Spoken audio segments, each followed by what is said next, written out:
Assalamualaikum warahmatullahi wabarakatuh. Alhamdulillahi wa kafa. Wassalatu wassalamu ala rasulillahil mustafa wa ala alihi wa sahbihi wa man wafa. Amma ba'd. Faya ibadallah, usi nafsi wa iyyakum bitaqwallahi faqad fazal muttaqun. Fala tamutunna illa wa antum muslimun. فقال تعالى يا أيها الذين آمنوا اتقوا الله حق تقاته ولا تموتن إلا وأنتم مسلمون. Saudara-saudariku dan pemirsa Akhir TV dimanapun Anda berada, alhamdulillah hari ini di antara sekian nikmat yang Allah anugerahkan kepada kita, tidak ada nikmat yang paling indah, yang paling membahagiakan, yang paling membuat hati kita tentram kecuali saat kita merasakan nikmat dalam beribadah kepada Allah Subhanahu wa taala. Saya dari sejak beranjak ke masjid ini melihat dan merenungkan serta membayangkan suasana pertama kali saya berangkat ke Tripoli. Saya duga hanya di Tripoli ada orang semangat menunaikan sholat sampai ke jalan, sampai bahkan di trotoar-trotoar. Tapi hari ini ternyata saya lebih melihat daripada itu. Kita bahkan merindukan momentum seperti ini, sampai orang berdesak menunaikan salat maghrib sampai dengan 2 bagian. Saya tidak dapat mengungkapkan apapun di hadapan Allah Subhanahu wa taala kecuali saya bermohon pada Allah Subhanahu wa taala semoga Allah selalu menjaga kekuatan iman kita semua ini dalam setiap kesempatan. Dan semoga itu pertanda terbaik yang mengirimkan sinyal pada dunia bahwa kebangkitan Islam dan cahaya Islam akan mulai tampak dari bumi pertiwi ini insyaAllah. Teman-teman, semoga Allah menerima solat yang telah kita tunaikan, karena tidak ada faedahnya solat semangat tapi tidak diterima oleh Allah Subhanahu wa taala. Dan di antara ciri ibadah yang diterima terkhusus solat adalah nampak dari faidah-faidah ibadah itu tersanding setelah menunaikan amalan tuntas dikerjakan seperti tersebut dalam Al-Quran. Di antara ciri ibadah diterima, ternyata salah satunya adalah nampak perubahan-perubahan karakter yang diistilahkan oleh Nabi dengan nama akhlak yang mengiringi proses keberhasilan ibadahnya. Kita baru tuntas mengerjakan sholat. Di antara ukuran keberhasilan salat itu ada di Quran surah ke-29 ayat ke-45. Utslu ma uhya ilaika minal kitab. Sebelum salat, silahkan Anda baca dulu, pelajari dulu, pahami dulu segala yang diwahyukan pada Nabi kita Muhammad sallallahu alaihi wasallam, tertuang ketentuannya dalam Al-Quran, penjelasannya dalam sunnah Nabi sallallahu alaihi wasallam. Wa aqimis salah, dan tunaikan salat dengan benar. Inna salata tanha anil fahsya'i wal munkar. Sungguh, salat itu bila benar ditunaikan sesuai ketentuannya, sesuai tuntunan nabinya, maka ia pasti akan melahirkan sifat-sifat kebaikan. Teman-teman, sifat kebaikan inilah kemudian yang disebut oleh Nabi SAW dengan nama akhlak. Jadi kalau orang salatnya baik, akhlaknya pasti baik. Orang salatnya baik, terbebas dari 2 sumber keburukan. Jadi kalau ada seseorang tidak baik, sifat dan sikapnya, itu tidak ada yang ketiga. Hanya 2. Kalau bukan fahsya, itu pasti mungkar. Fahsya, keburukan yang bersumber dari syahwat. Maaf, pornografi, fahsya. Pornoaksi, fahsya. Kata-kata jorok, fahsya. LGBT, fahsya. Jadi mustahil ada orang yang salat tapi masih berbuat fahsya. Mustahil. Saya sering katakan pada Anda hampir dalam setiap kesempatan. Kalau ada orang tidak salat, kata-katanya kotor, dia tidak salat. Tapi kalau Anda salat, kata-kata Anda masih kotor, ada yang salah dalam salat Anda. Anda salat, lisan memang tidak kotor, tapi tulisan kanannya, tulisan tangannya masih kotor. Saya sering katakan, maaf, jemari yang tahiyat telunjuk yang mengerjakan tahiyat tidak akan pernah tergerak untuk berbuat maksiat. Sama, lisan memang tidak berkata kotor, tangan tidak mengerjakan yang kotor, tapi pandangan hobi melihat yang tidak baik. Sama, ada yang salah dalam salatnya. Demikian pula mungkar. Mungkar, perbuatan yang diingkari oleh hati. Jadi jika raga kita mengerjakan, hati kita menolaknya. Sumbernya nafsu perut dan akal. Bohong, itu mungkar. Mencuri, itu mungkar. Korupsi, itu mungkar. Berselisih, itu mungkar. Nabrak tiang, itu mungkar. Misal. Itu bila sengaja dilakukan. Tidak sengaja tidak ada masalah. Itu kecelakaan. Sudah, fokus. Antum tertawa, kalau pikiran antum jelek, mungkar antum. Betul. Balik lagi. Sudah. Nah, teman-teman, jadi mustahil kalau ada orang sholat, berbuat mungkar itu mustahil. Kalau tidak sholat, mengerjakan mungkar, dia tidak sholat. Tapi antum sholat, berbuat mungkar ada yang salah. Karena itu kalau orang masih sholat, kemudian tubuhnya mengerjakan yang mungkar, pasti hatinya mengingkari. Tidak percaya silahkan cek. Lisan berkata yang kotor, dusta misalnya. Itu pasti hatinya tidak sepakat. Dari mana Pak kemarin? Dari kantor. Padahal misalnya main golf. Maka ketika lisan mengatakan dari kantor, itu hatinya akan mengingkari. Dusta. Bohong. Antum keluar dari sini, coba iseng-iseng pakai alas kaki teman yang lain. Pakai sendal orang lain. Begitu antum kenakan, hati Anda akan menolaknya. Itu bukan punya kamu. Tinggalkan, ganti. Kembalikan pada milikmu. Itu mungkar. Jadi secara sederhana, seorang yang benar ibadahnya, berhasil diterima oleh Allah, maka salah satu ukurannya adalah jika ada akhlak melekat dalam setiap perilakunya. Untuk itulah pada malam ini, penting kita bahas, apa esensi akhlak itu? Apa hakikat dari akhlak itu? Apa definisi akhlak itu? Jangan-jangan selama ini kita hanya mengatakan akhlak, akhlak, tapi kita tidak memahami apa itu akhlak. Dua, apa kemuliaan orang yang memiliki akhlak? Jangan-jangan kita tidak pernah mendalami satu hal bahwa yang cepat mengantarkan kita ke surga, salah satunya adalah akhlak. Tunaikan salat Isya berjamaah, kita lanjutkan setelah Isya insyaallah. Baik, kita mulai pertama. Di antara misi Rasulullah sallallahu alaihi wasallam yang kemudian diutus beliau dan ditugaskan oleh Allah untuk memberikan bimbingan-bimbingan kepada manusia, maka di antara tugas utamanya adalah akhlak. Tidak sekedar ibadah, tidak sekedar menguatkan akidah, tapi di antara yang paling utama adalah akhlak. Quran surah kedua Al-Baqarah ayat 151. Paling kanan sebelah bawah. Kama arsalna fiikum rasulan minkum yatlu alaikum ayatina wa yuzakkikum. Sebagaimana kami telah utus bagi kalian rasul dari kalangan kalian yang kami berikan tugas. Satu, untuk menyampaikan, mengajarkan, memahamkan ayat-ayat kami. Kemudian yang kedua, wa yuzakkikum, dan membantu kalian untuk membersihkan jiwa-jiwa dari sifat-sifat yang kotor. Para pakar tafsir menyepakati yang dimaksud membersihkan jiwa dari sifat yang kotor adalah latihan untuk melahirkan akhlak yang sempurna. Nanti kita akan lihat dari mana taunya itu. Salah satunya dari turunan hadis-hadis Nabi SAW. Agak cepat misalnya kalau antum punya Al-Arba'in. Hadis misalnya nomor yang ke-6. Sampai dengan nomor yang ke-10-nya. Turunan-turunannya menyebutkan dengan akhlak. Saya langsung ke ujung hadisnya.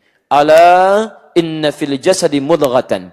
Idza salahat salahal jasadu kullu. Wa idza fasadat fasadal jasadu kullu. Ala wahyal qalbu. Ketahuilah, yakinkanlah pada dirimu. Dalam jiwa manusia ada segumpal daging. Jika baik isinya, maka akan berpengaruh pada seluruh perbuatan anggota tubuhnya. Jadi kalau dari dalamnya bagus, masuk ke telinga, telinga hanya akan dengar yang bagus-bagus saja. Masuk ke mata, mata hanya akan melihat yang baik-baik saja. Masuk ke tangan, tangan hanya akan menyentuh yang baik-baik saja. Sampai ke ujung kakinya. Tapi wa idza fasadat fasadal jasadu kullu. Kalau buruk dalamnya, tidak dibersihkan, tidak disucikan itu, maka fasadal jasadu kullu.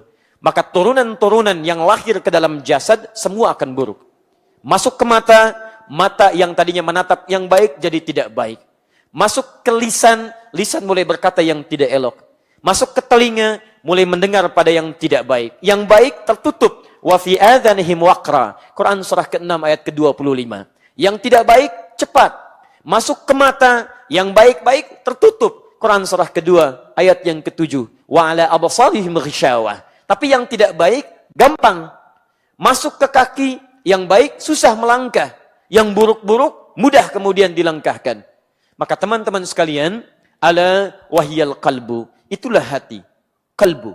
Dan tugas Nabi ketika membersihkan suasana jiwa dari yang buruk-buruk itu, dampaknya lahir akhlak, sikap-sikap dalam kebaikan. Dari sinilah ulama menyimpulkan bahwa akhlak itu menjadi bagian terpenting dari misi Nabi SAW. Saking pentingnya misi ini, bahkan sebelum Nabi dilahirkan, dua orang Nabi dan Rasul yang jauh sebelum Nabi SAW dilahirkan, bahkan 29 sampai 30 generasi sebelum kelahiran Nabi Muhammad SAW, sudah memohon kepada Allah, jika diutus Rasul ini, maka di antara misi yang dibawa adalah akhlak. Quran surah kedua Al-Baqarah ayat 129.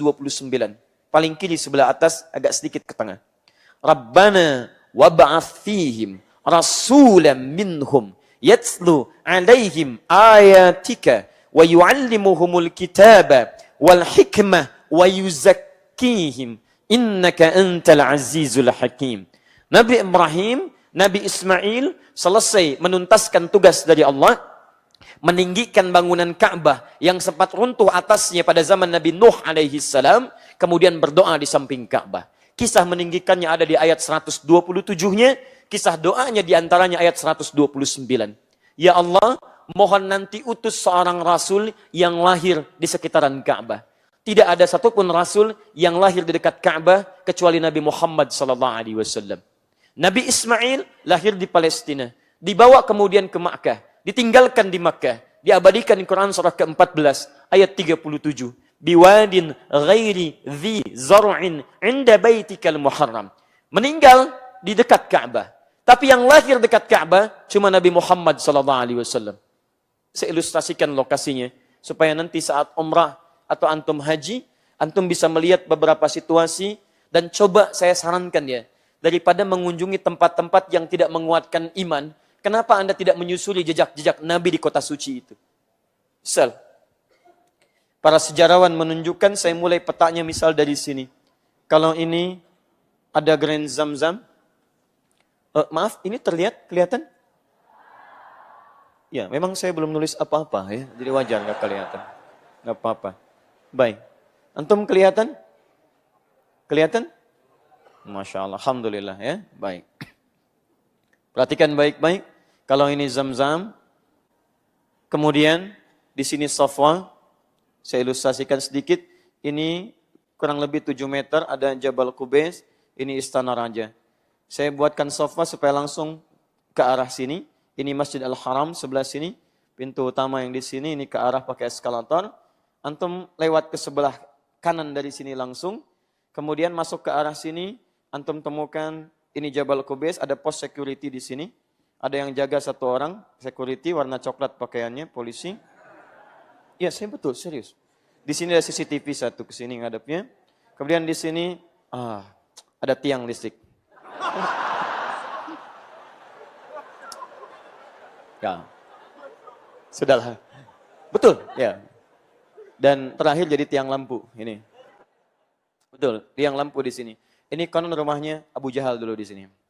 Baik, jadi Abu Jahal dekat tiang lampu sekarang.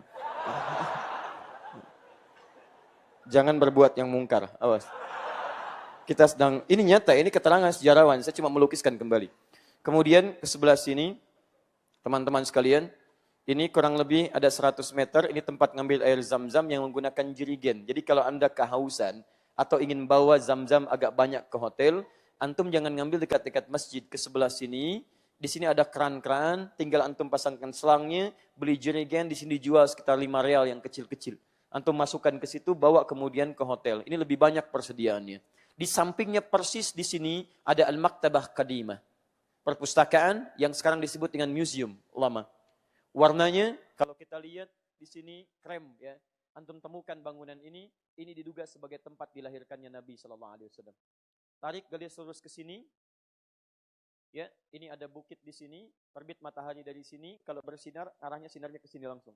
Ya, kami pernah ambil sinarnya ke sini, kemudian ke pelataran haram, turun ke sini, ini masuk ada eskalator di sini ada tangga, ini ada 2 penjaga, ini kursi warna coklat, kursi warna merah di sini. Yang di sini jaga pakai jubah warna putih. Turun ke sini, ini pintu Babu Salam namanya. Dari Babu Salam antum masuk, ini sunnahnya dari sini ketika akan tawaf. Karena tembus dari sini, langsung ke Safa, langsung ke Ka'bah. Ka'bahnya posisinya Hajar Aswad di sini. Lihat baik-baik. Nabi Ibrahim, Nabi Ismail alaihi wassalam berdoa kepada Allah, moga dilahirkan seorang Rasul yang lahirnya dekat Ka'bah. Tidak ada satupun Nabi dan Rasul lahir dekat Ka'bah kecuali Nabi Muhammad SAW. Dan setelah beliau meninggikan bangunan Ka'bah itu, berdoa langsung di samping Ka'bah, bukan sekedar mengharapkan Nabi lahir, tapi menunjuk langsung misi-misi kerasulannya. Di antaranya akhlak wa yuzakkihim. Kapan doa itu dipanjatkan? 29 generasi sebelum kelahiran Nabi Muhammad SAW. Sampai ke Nabi Ismail. Muhammad SAW bin Abdullah, bin Abdul Muttalib, bin Hashim, bin Abdul Manaf, bin Qusay, bin Murrah, bin Kilab, bin Ka'ab, bin Ghalib, bin Fihr, bin Malik, bin Nadar, bin Kinana, bin Khuzaimah, bin Mudrikah, bin Ilyas alaihi salam, bin Nizar, bin Mudar, bin Ma'ad, bin Adnan, bin Addi, bin Adri, bin Muqawwam, bin Nahur, bin Tarikh, bin Ya'rub, bin Yasjub, bin Nabit, bin Ismail alaihi salam, bin Ibrahim alaihi salam. 30 generasi sampai Nabi Ibrahim alaihi salam. Anda bisa bayangkan, kalau akhlak tidak penting, mustahil 2 nabi ini mendoakannya. Kalau tidak penting. Dan kalaulah itu kemudian, sekalipun didoakan 2 nabi, dan bukan menjadi misi utama, mustahil Allah mengabulkannya. Dan hebatnya, 4 dimohonkan, 5 yang dikabulkan.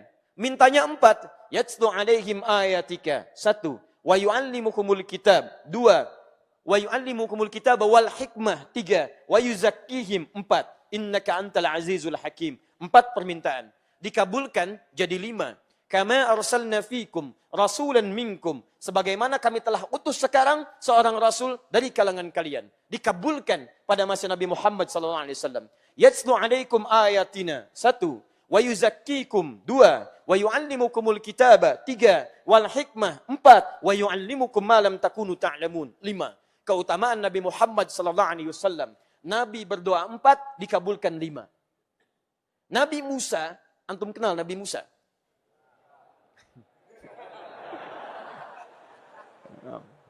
Masya Allah. Belum Isya, sudah kenal Nabi Musa. Saya malam dari Palembang. Ada yang kenal Fir'aun. Di sini Nabi Musa. Baik, teman-teman. Nabi Musa akan datang ke Fir'aun. Saya ingin menunjukkan kemuliaan Nabi Muhammad SAW yang diisyaratkan dalam Al-Quran. Nabi Musa mau datang ke Fir'aun. Itu berdoa dulu kepada Allah supaya minta diberikan kelapangan jiwa. Maka bermohon, Rabbi syrahli sadri, wa yassirli amri, wahlul 'uqdatan min lisani yafqahu qawli. Rabbi syrahli sadri. Sadar, Fir'aun bukan cuma jahat, tapi kata-katanya itu begitu menikam. Jadi kalau keluar kata-kata, kalau orang biasa, itu bukan cuma bertaruh dengan ketegangan, tapi bisa kehilangan nyawa. Saya tidak suka dengan rambutnya itu. Tolong pisahkan kepala dari badannya. Gitu. Contoh mas, contoh. Jadi bukan nyuruh nyukur pak, suruh dipisahin kepalanya. Bersyukur antum tidak hidup di zaman Fir'aun itu. Ya. Dipisahkan. Nah ini sadri. Wa yassirli amri. Nabi Musa meminta, Allah mengabulkan. Nabi Muhammad SAW tidak meminta, Allah langsung memberikan. Nabi Musa minta, Rabbi syrahli sadri. Nabi Muhammad, alam nashrah laka sadrak. Rabbi syrahli sadri. Alam nashrah laka sadrak. Nabi Musa minta kepada Allah. Nabi Muhammad dilempar dengan batu oleh orang Taif, masih berdoa kepada Allah. Doanya bukan minta azab. Ya Rabb, ilahi, ila man takiluni, a ila qaribin yu'dhini, am ila ba'idin yu'limuni. Fa ana radin ya Rabbi, ma lam taghdab ilayya, la hawla wa la quwwata illa billah. Ya Rabb, saya tidak tahu setelah ini kemana lagi engkau antarkan aku menyampaikan risalah. Akankah ke tempat yang dekat dan aku akan dilempari lagi? Atau ke tempat yang jauh dan aku kemudian akan disakiti kembali? Saya ridha dengan itu semua ya Rabb. Saya menerima sepanjang engkau tidak marah kepada saya. La haula wa la quwwata illa billah. Dan memohon kepada Allah. Mohon jangan hukum penduduk Taif ya Rabb. Dan saya mohon keluarkan nanti dari Taif ini pria-pria, wanita-wanita, pemuda-pemuda, anak-anak yang beriman kepadamu ya Rabbal Alamin. Mengucapkan asyhadu an la ilaha illallah wa asyhadu anna Muhammad Rasulullah. Muhammad sallallahu alaihi wasallam. Kemuliaannya diisyaratkan oleh Al-Quran. Misinya disebutkan oleh dua nabi. Dan akhlaknya dimintakan oleh dua nabi sekaligus untuk dibawa disampaikan pada umatnya. Kalau akhlak tidak penting, mustahil dua nabi memohonkannya. Kalau akhlak tidak penting, mustahil Allah mengabulkannya. Dan kalau akhlak tidak penting, mustahil urutannya bisa ditukar. Nabi Ibrahim, Nabi Ismail minta akhlak urutan nomor 4. Setelah Al-Quran, kemudian hadis, kemudian hikmah, kemudian akhlak. Tapi Allah berkehendak lain. Dikabulkan akhlak menempati urutan nomor 2 setelah Al-Quran. Kama arsalna fiikum rasulan minkum yatslu alaikum ayatina Al-Quran wa yuzakkikum akhlak. Teman-teman sekalian, ini menunjukkan ada keistimewaan dalam akhlak. 1. 2, apa pentingnya akhlak itu? Dengan itu semua banyak dilukiskan esensinya dalam Al-Quran. Ternyata 1, mohon izin, disebutkan dalam isyarat Nabi SAW bahwa akhlak di antara keutamaannya Al-Bukhari nomor hadis 3549. Perhatikan baik-baik kalimatnya. Inna min ahabbakum ilayya ahsanukum khuluqa. Sungguh di antara yang paling dicintai olehku di antara kalian umatku adalah orang yang terbaik akhlaknya. 1. Akhlak disebut oleh Nabi SAW di antara ciri umat yang sangat dicintai oleh Nabi SAW. Keistimewaan akhlak dapat meraih cinta Nabi. Sudah pasti orang yang dicintai oleh Nabi SAW pasti dicintai oleh Allah Subhanahu wa taala. Jika dia mengikuti isyarat dan tuntunan Nabi SAW. Itu syarat utamanya. Dalilnya Quran surah ketiga ayat 31. Paling kiri sebelah atas. Qul in kuntum tuhibbunallaha fattabi'uni. Katakan Muhammad, jika kalian serius mencintai Allah, maka buktikan cinta itu dengan mengikuti aku. Ikuti tuntunan Nabi. Siapa yang paling baik disifati oleh Nabi dalam mengikuti tuntunan Nabi? Kata Nabi, ahsanukum khuluqa. Yang paling baik akhlaknya.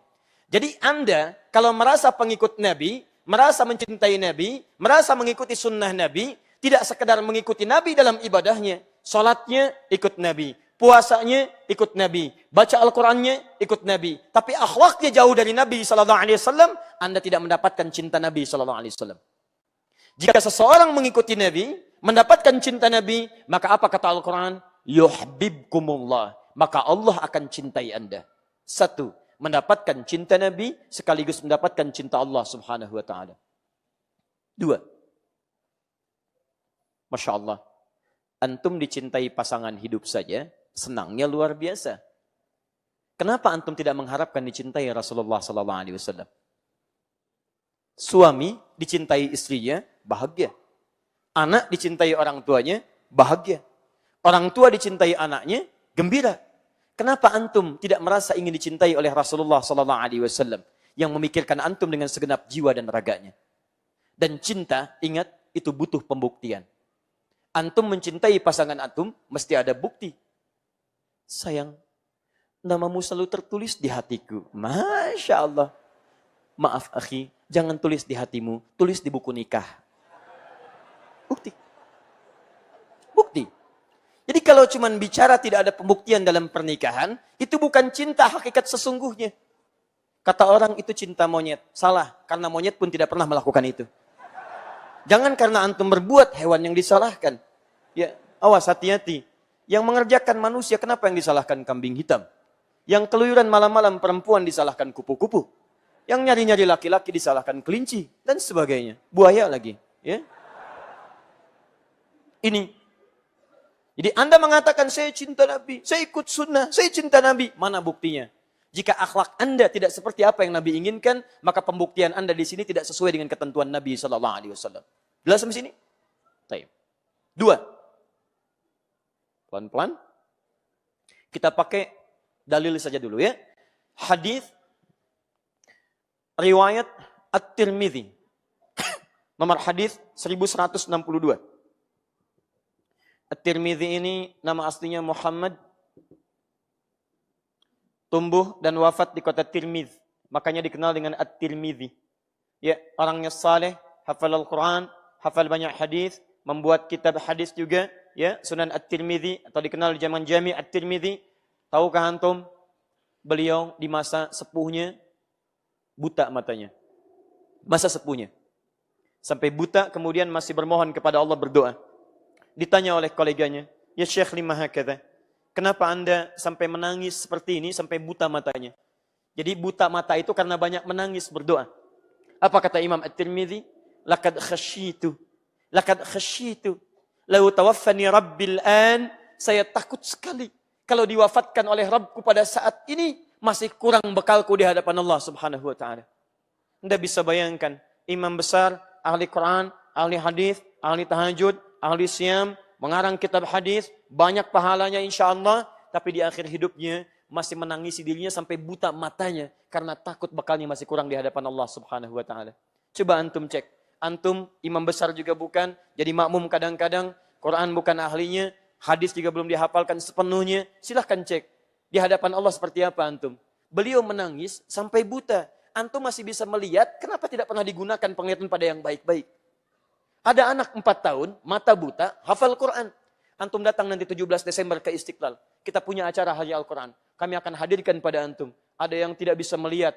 Ada yang pekerjaan antum anggap kadang-kadang biasa-biasa saja. Ada yang kelihatannya mungkin bagi sementara orang tidak menghasilkan sesuatu yang hebat dalam urusan dunia. Tapi mereka penghafal Quran. 4 tahun, buta, hafal Quran. Antum dikasih 40 tahun, 50 tahun, 60 tahun, sampai detik ini. Orang mukmin yang paling sempurna imannya, kata Nabi sallallahu alaihi wasallam, adalah orang yang paling mulia akhlaknya. Akhlak. Akhlak menunjukkan sempurna iman. Masya Allah.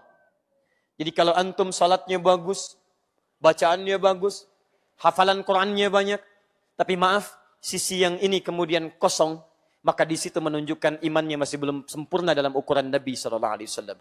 Hadis Muslim, nomor hadis 5611. Maaf, ini hadisnya populer tentang muflis.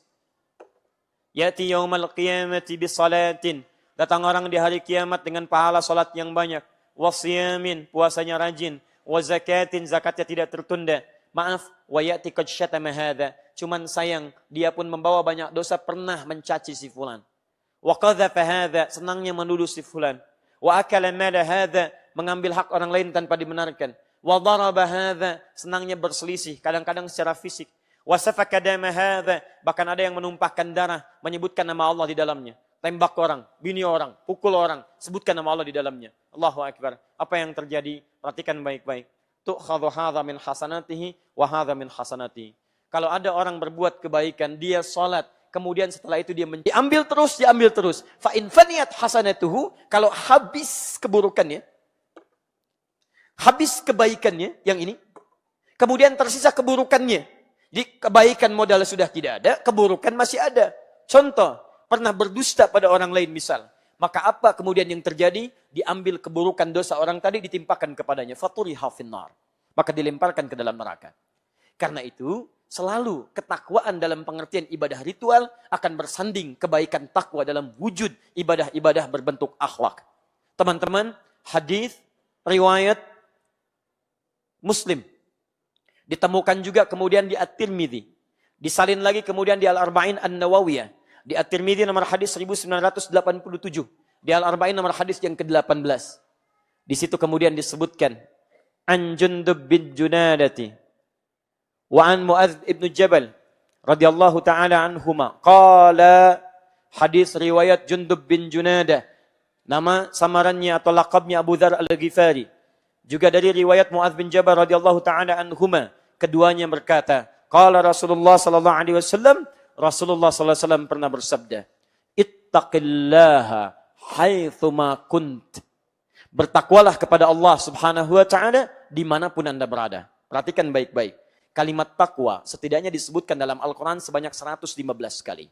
Kadang disebutkan menunjuk pada ibadah ritual. Salat disebut bagian dari takwa. Quran surah kedua ayat 2-3. Dzalikal kitabu la raiba fi hudan lil muttaqin. Siapa orang takwa di situ? Ayat 3-nya. Alladzina yu'minuna bil ghaib wa yuqimunas shalah. Tapi juga takwa disebutkan terkait dengan akhlak. Ittaqillaha haitsu ma kunta. Bertakwalah kepada Allah dimanapun Anda berada. Wa atbi'is sayyi'atal hasanata tamhuha. Dan ikuti keburukan dengan kebaikan, maka kebaikan itu akan menghapus keburukan yang dikerjakan.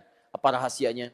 Teman-teman, belajar dari Nabi bisa berubah. Siapa dia? Bagaimana perubahannya saat dia hijrah? Kita akan lanjutkan setelah menunaikan salat Isya berjamaah insyaallah. Subhanakallahumma bihamdika asyhadu an la ilaha illa anta astaghfiruka wa atubu ilaik. Wa akhiru da'wana alhamdulillahi rabbil alamin. Wa'afu minkum. Assalamualaikum warahmatullahi wabarakatuh. TV dimanapun Anda berada, alhamdulillah kita telah menunaikan salat Isya berjamaah waktu Indonesia bagian barat langsung dari Bandung. Kita bermohon pada Allah Subhanahu wa taala semoga salat yang telah kita tunaikan diterima oleh Allah Subhanahu wa taala dengan penerimaan terbaik. Demikian pemirsa dimanapun Anda berada, semoga di antara kita semua yang juga belum menunaikan salat Isya dilembutkan hatinya oleh Allah Subhanahu wa taala, diringankan langkahnya untuk menunaikan salat Isya berjamaah insyaallah. Teman-teman sekalian, kita coba lanjutkan, dan saya hanya bisa menghimbau pada teman-teman untuk bisa menyesuaikan tempat sehingga bisa saling memberikan kenyamanan. Jika memang masih ada space-nya, maka dipersilahkan untuk duduk dan meluaskan dengan baik. Jika segera berubah dan dambakanlah setidaknya bisa meraih surga di akhirat kelak yang kami siapkan, kata Allah, seluas langit dan bumi untuk orang takwa. Siapa orang takwa di sini? Ternyata yang disebutkan bukan aspek pertama dalam bentuk ibadah ritual, tapi ternyata akhlak. Alladzina yunfiquna fis sarai wad dharra. Akhlak berbagi dengan sesama. Wal kadhiminal ghaidha. Akhlak yang sanggup menahan amarah.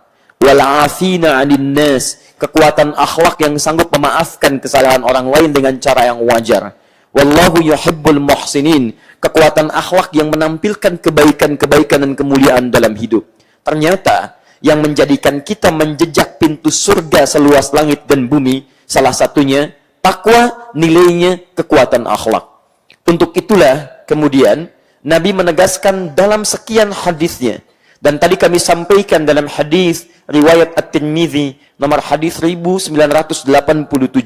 Imam An-Nawawi menegaskan kembali hadis ini, menyantumkan dalam 42 hadis di Al-Arba'in, beliau tempatkan di nomor 18 itu.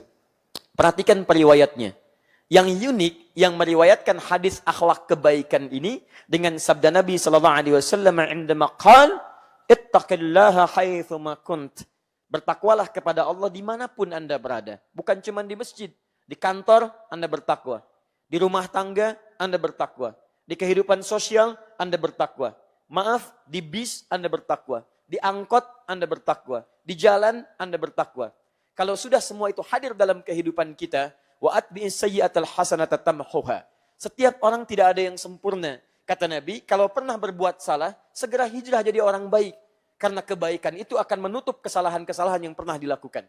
Demi Allah saya katakan, orang baik sekarang bukan berarti tidak pernah punya masa lalu yang kelam. Karena hidup kita itu semua seperti rembulan, pernah punya sisi gelap.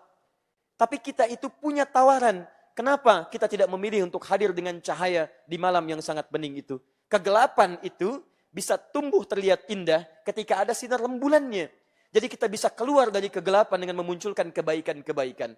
Anda berubah jadi orang baik, maka kesalahan Anda akan dilupakan banyak orang.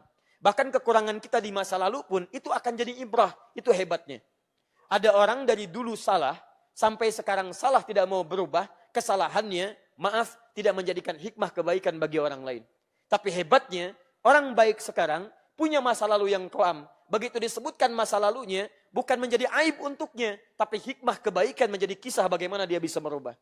Tidakkah Anda lihat sahabat-sahabat Nabi yang diantara mereka punya masa lalu yang kelam? Bahkan hadis akhlak ini ditutup dengan kalimat wa khaliqin nasa bi khuluqin hasanin, dan berakhlaklah dengan manusia. Perhatikan kalimat manusianya. Dari 5 nama yang pernah saya sebutkan, bahkan sejak saya datang ke Bandung di Masjid Al-Murabi, saya sampaikan 5 nama disebutkan dalam Al-Quran manusia pada umumnya. Kadang bashar 35 kali disebutkan dalam Al-Quran. Contoh Quran pertama kali di Quran surah 15 ayat ke-28. Wa idh qala rabbuka lil malaikati inni khaliqun bashara. Bashar, satu, individual. 2, ins, seringkali disandingkan dengan jin dalam Al-Quran. Pasangan ini disebutkan setidaknya 18 kali di Quran. Ya ma'syaral jinni wal ins, wa ma khalaqtul jinna wal ins. Tunggal masih. Insan disebutkan 65 kali dalam Al-Quran. Di 63 ayat berbeda, di 43 surah yang tidak sama. Bahkan surahnya disebutkan dengan namanya, surah ke-76. Al-Insan, hal ata 'alal insan, Ar-Rahman, 'allamal Qur'an, khalaqal insan. Wahyu pertama, Iqra, bismi rabbikal ladzi khalaq, khalaqal insan. Tapi masih tunggal. Teman-teman, 4 Bani Adam. Menunjuk pada asal mula keturunannya. 7 kali disebutkan dalam Al-Quran. Misal Quran surah ke-7, ayat 31 itu. Ya Bani Adam, khudhu zinatakum inda kulli masjid. Menunjuk bahwa semua manusia berasal dari kakek moyang yang sama. Adam alaihissalam. Tapi di sini, ketika Anda diminta berakhlak kepada manusia, tidak disebutkan bashar, bukan disebutkan ins, tidak disebutkan insan, tidak menyebutkan asal moyang Bani Adam, tapi maaf, disebutkan yang kelima, nas. 241 kali disebutkan dalam Al-Quran. Kalau disebutkan an-nas, itu artinya menunjuk pada manusia semua kalangan. Besar, kecil, tua, muda, laki-laki, perempuan, merasa baik, merasa kurang baik, semua. Sepanjang dia masih manusia, maka tidak ada ajaran terindah kecuali dari Al-Quran dan Sunnah Nabi SAW.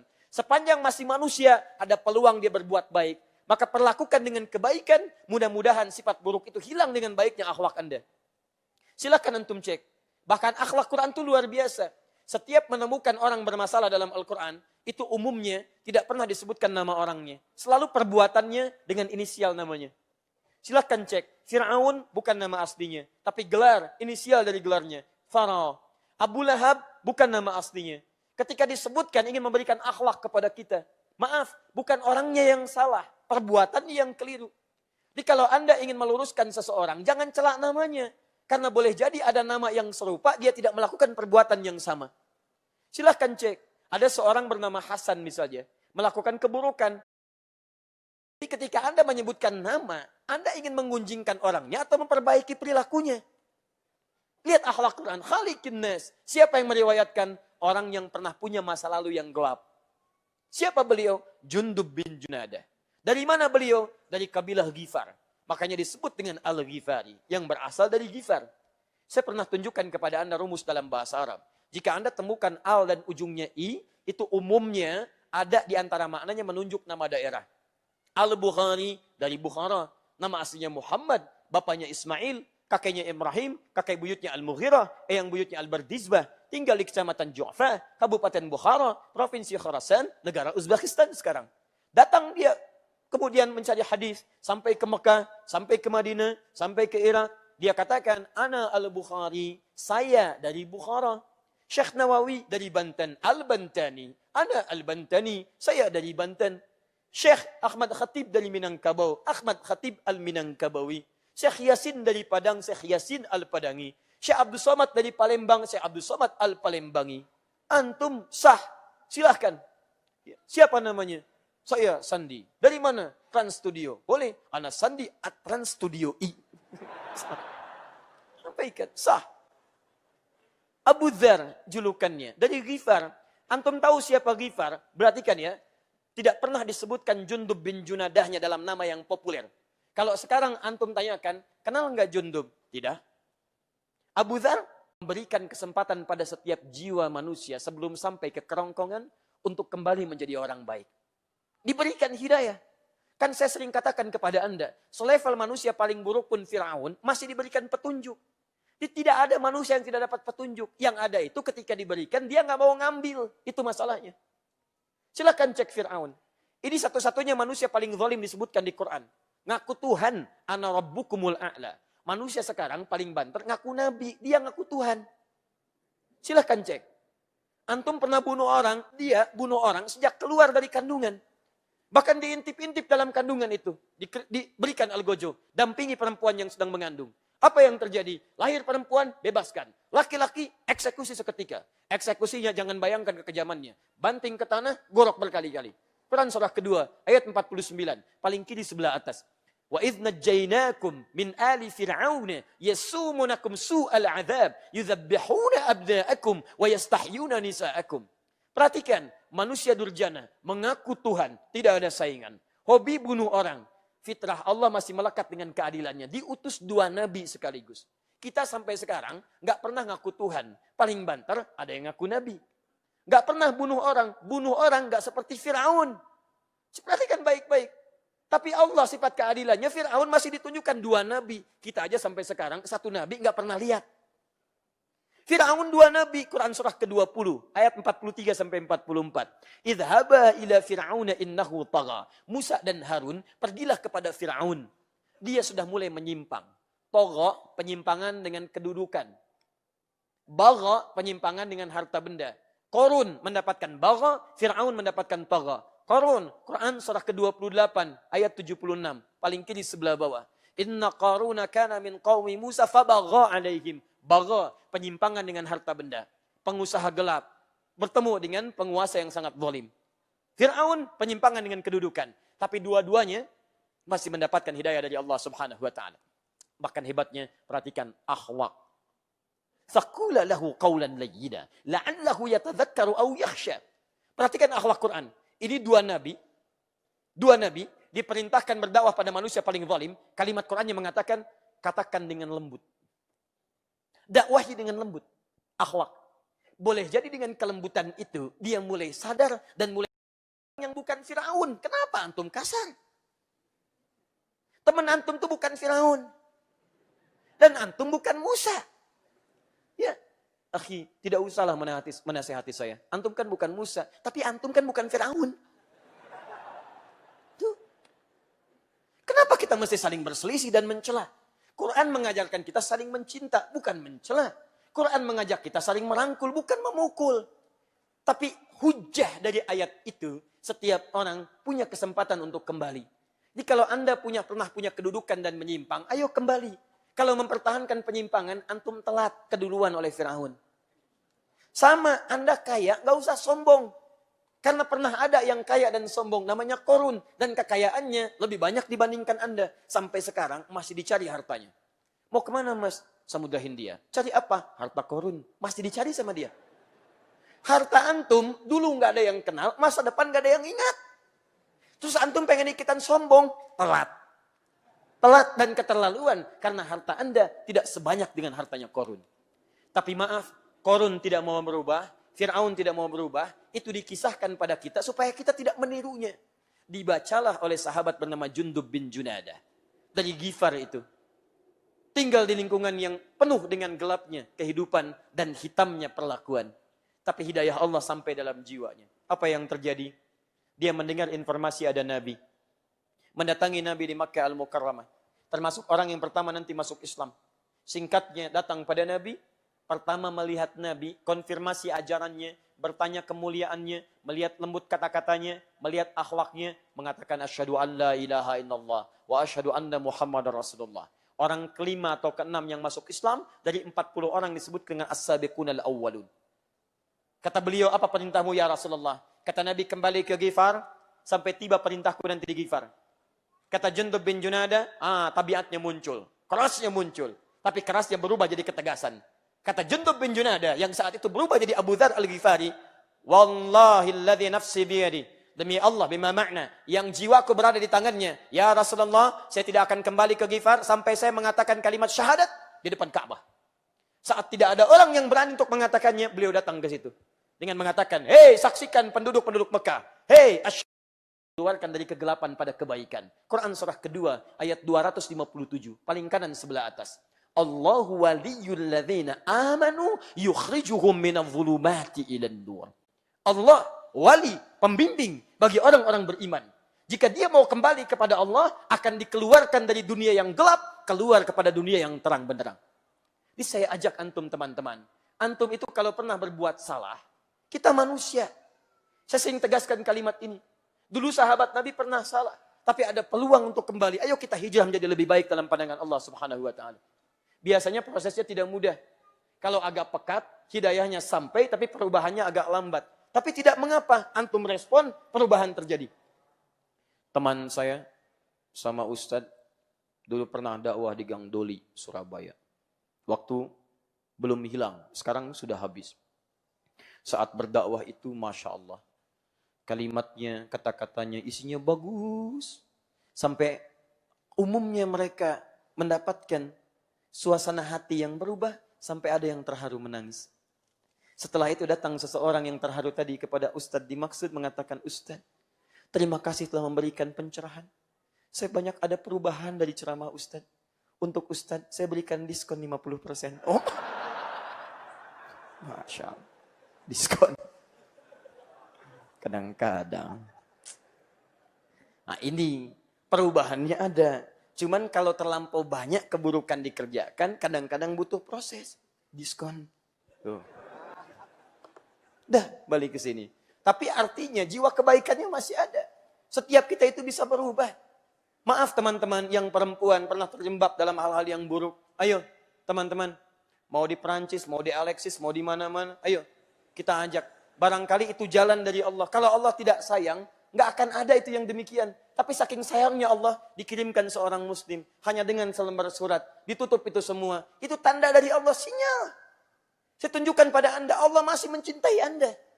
Makanya ditutup peluang itu. Tidakkah Anda pernah dengar ada kisah seorang perempuan demikian? Kemudian dia bertobat setelah melihat anjing, kehausan. Kemudian dia berikan air. Setelah dia berikan air dengan penuh ketulusannya, dia melihat anjing itu berubah. Anjing saja yang najis, anjing saja yang hina, mendapatkan air, berubah semangatnya. Kenapa saya yang tidak sehina anjing kemudian tidak berubah jadi lebih baik? Bertobat dia di hadapan Allah, kembali pada kebaikan, memberikan dengan keikhlasan, maka dakhalal jannah, masuk surga. Anda masih punya kesempatan. Allah sentuh Anda dengan nuansa kebaikan. Kalau sinyal itu tidak ditangkap, maka tidak sulit kemudian kita dan tidak mudah akan menemukan jalan-jalan untuk kembali lagi. Karena itu, mari kita kembalikan teman-teman sekalian, akhlak ukurannya dan keistimewaannya bisa menunjukkan indikasi iman dan juga menunjukkan tingkat ketakwaan seseorang. Apa indikasi keberhasilan takwa kita setelah berusaha meningkatkannya? Inilah inti pembahasan materi kita. Jadi sampai di sini kita baru muqaddimah, ya. Kita mulai bahasannya. Sabar. Sampai jam berapa kita? Oh, Masya Allah. 11, 10 ya, silahkan. Sampai jam 11 boleh. Saya jam 9 pulang. Saya mau ke Kota Baru. Saya baru landing dari Palembang tadi pagi ya, langsung ke Soreang. Masya Allah. Dari Soreang langsung ke sini. Nanti besok kita fikih ikhlaf di Kota Baru Parahyangan. Antum mau itikaf di sini nggak apa-apa. Saya pulang jam 9. Baik. Teruskan dulu sebentar. Alhamdulillah malam ini ada kebaikan. Saya tadi di lift bersamaan. Ada yang dari Makassar juga terbang ke sini. Bergabung dengan kita pada hari ini. Coba nanti dicek ya teman-teman panitia. Satu orang tadi bertemu saya di lift. Temukan temannya. Saya ganti tiketnya sampai pulang insya Allah. Bismillah. Kita teruskan. Yang dari Cimahi nggak pakai tiket. Ayo pulang aja ya. Pulang. Pulang aja ya. Baik.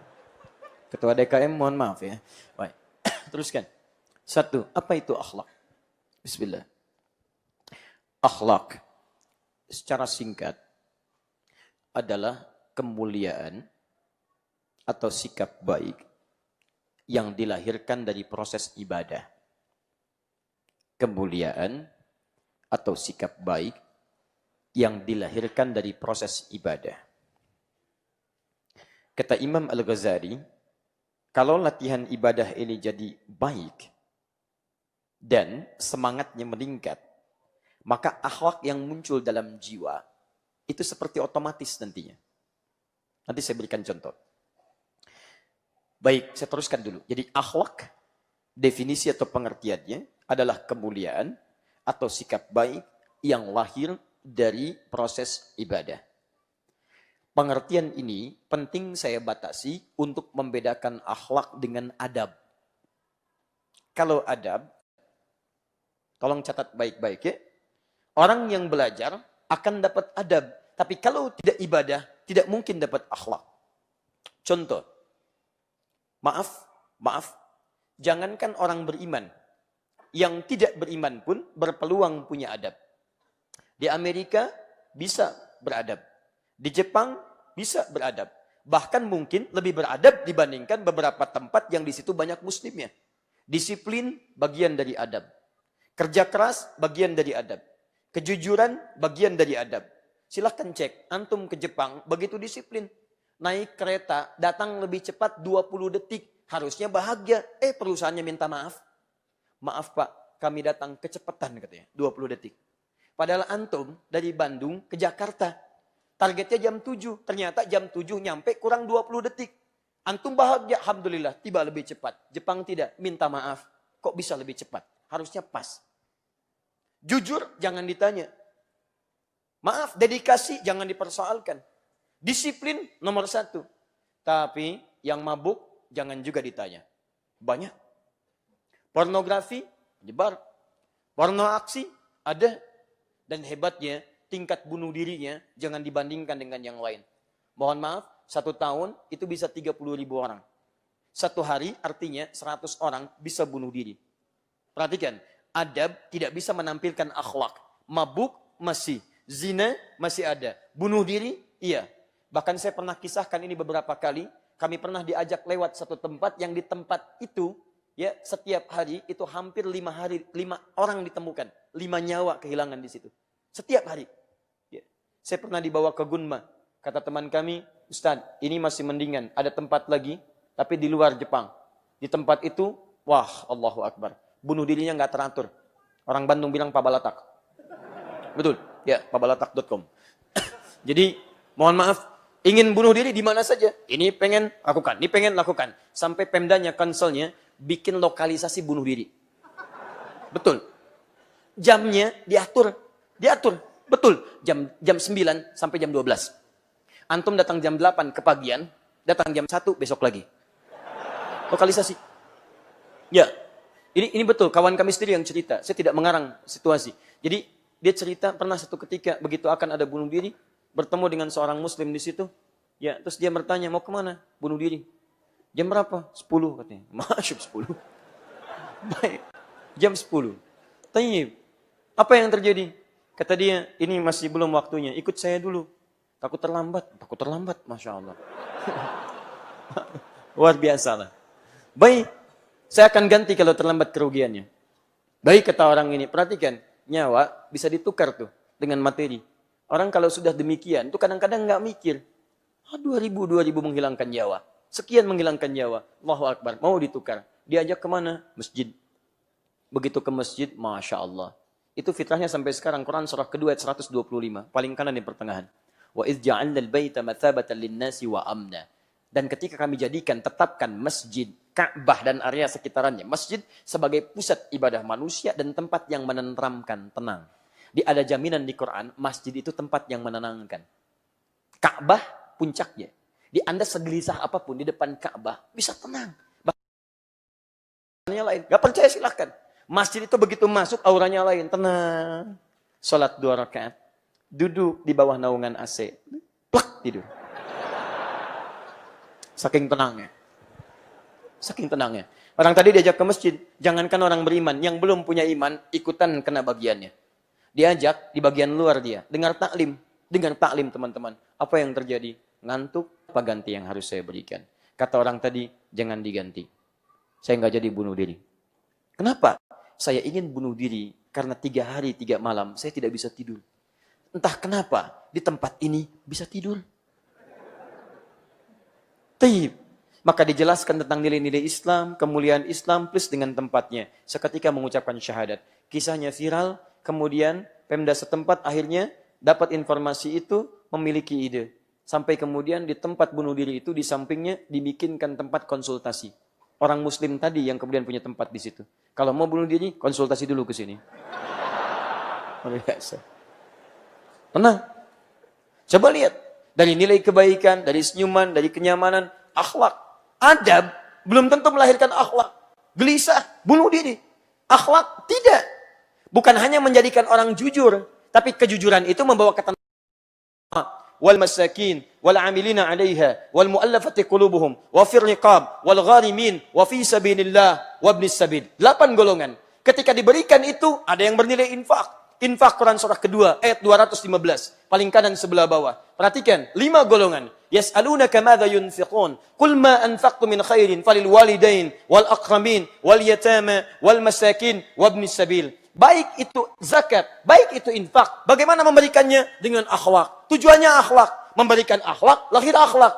Apa dalilnya? Quran surah kedua, 263. Paling kiri di pertengahan. Qaulun ma'rufun wa maghfiratun khairun min sadaqatin yatba'uha adha. Kata-kata terbaik itu bagus ketika disampaikan minta maaf dengan kata yang baik dibandingkan memberi dengan suasana yang tidak menyenangkan. Akhlak. Kata Quran, berikan dengan cara yang baik. Kasih yang terbaik. Bahkan tidak bisa memberi pun, anugerahkan kata-kata yang terbaik. Akhlak. Apa tujuannya? Dengan itu bisa berbagi dalam kebaikan. Tidak loba dengan urusan dunia. Kita menggenggam urusan akhirat. Berbagi yang lain mendapatkan. Akhlak kepada Allah ada. Akhlak pada manusia ada. Quran surah ke-28 ayat ke-77. Paling kiri sebelah bawah. Wabtaghi fima atakallahu daral akhirah. Wala tansa nasibaka minad dunya. Zakat muaranya akhlak. Apa diantaranya? Akhlak supaya tidak loba dalam urusan dunia dan bisa berbagi dengan orang lain. Puasa, jelas akhlak. Muaranya takwa. Di antara bagian dari takwa, itu akhlak. Quran surah kedua, ayat 183. Paling kiri sebelah atas. Ya ayyuhalladzina amanu, kutiba alaikumussyam, kama kutiba alal ladzina min qablikum, la'allakum tattaqun. Takwa. Kalian puasa supaya bertakwa. Bagian dari takwa, akhlak. Karena itu ketika dibuka oleh Imam Al-Bukhari, disebutkan orang puasa, akhlak yang betul. Wa ini pun syatah. Hardiknya, ada yang memprovokasi dia, ada yang mencelaknya, katakan pada dirinya, gak usah balas, kamu sedang puasa. Di orang puasa itu merespon keburukan dengan kebaikan, akhlak. Dicela, tidak balas. Dihardik, dia memaafkan, akhlak. Di kalau orang puasa itu makin baik hubungannya dengan manusia. Salah kalau kita puasa, meningkat ibadahnya, tapi buruk hubungan dengan makhluk. Bukankah saat puasa Anda saling berbagi? Akhlak. Bukankah saat puasa Anda saling mengerti? Anda tidak berdusta? Tidak mau bohong. Ditanya bahkan Anda menghentikan kebohongan. Hebat saat puasa. Akhlak. Udah jam 5 ditanya. Kemana kemarin? Ayo. Masya Allah. Mau bohong? Gak mau. Takut batal puasa. Nanti deh saya jawab habis maghrib. Habis maghrib. Masya Allah. Habis maghrib tuh. Akhlak. Latihan. Wah, dicela habis-habisan. Udah jam 5 sore tuh. 1 jam lagi mau buka. Wah, tidak balas. Kenapa nggak balas? Habis maghrib. Habis maghrib. Habis maghrib lupa. Coba Anda bayangkan. Haji, umrah. فَمَنْ فَرَضَ الْحَجَّ فَلَا تَقْوَى. Bekal terbaik untuk haji dan umrah. Ketika menunjukkan takwa, hanya akhlak. Kata Quran, yang haji, jangan berkata-kata kotor. Hei yang haji, jangan saling berdebat. Hei yang haji, hilang tuh amalannya. Oh, kumpulkan orang. Tidak dilarang mengumpulkan orang. Tidak dilarang. Antum ingin minta doa, boleh. Minta maaf, silahkan. Supaya baik. Tapi hati-hati dengan riak juga. Kumpulkan sekomplek. Pak Ibu sekalian, terima kasih berkumpul di sini. Kami akan berangkat haji. Mohon maafkan kami. Kami banyak salahnya. Doakan. Ini haji pertama kami dalam kehidupan. Barangkali di komplek ini juga kami yang pertama haji. Yang lain belum haji. Pak RW belum haji. Ya Pak RT belum haji. Kami doakan. Kita harus punya cara untuk meningkatkan ibadah dengan cara yang baik. Pertanyaannya, bagaimana cara ibadah supaya bisa menghadirkan akhlak yang istimewa? Ini poinnya. Ya, silakan cek. Betapa banyak orang sholat, tapi kehilangan nilai akhlaknya. Tidak sedikit orang zakat, tapi tidak punya akhlak bahkan dalam zakatnya. Musim kampanye, zakat. Selesai kampanye, tolong balikan lagi Pak. Karena nggak kepilih. Coba cek.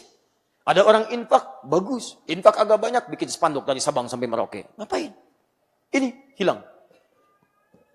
Sekarang pertanyaannya, bagaimana kita bisa beribadah sehingga bisa melahirkan akhlak? Tidak ada cara lain kecuali mengeluarkan tuntunan dari Al-Quran dan petunjuk Nabi SAW. Kenapa Al-Quran? Karena Allah yang memerintahkan kita untuk ibadah. Quran surah 51 ayat 56, paling kanan sebelah atas.